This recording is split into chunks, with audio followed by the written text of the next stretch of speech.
Multiply 135 by 90 using long multiplication.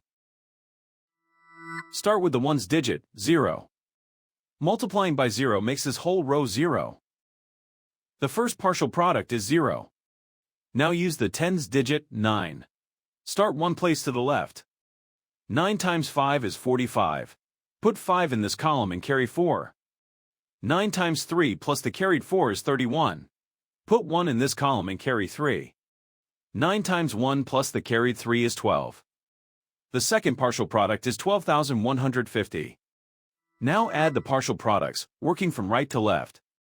In the ones column, 0 plus 0 is 0. In the tens column, 0 plus 5 is 5.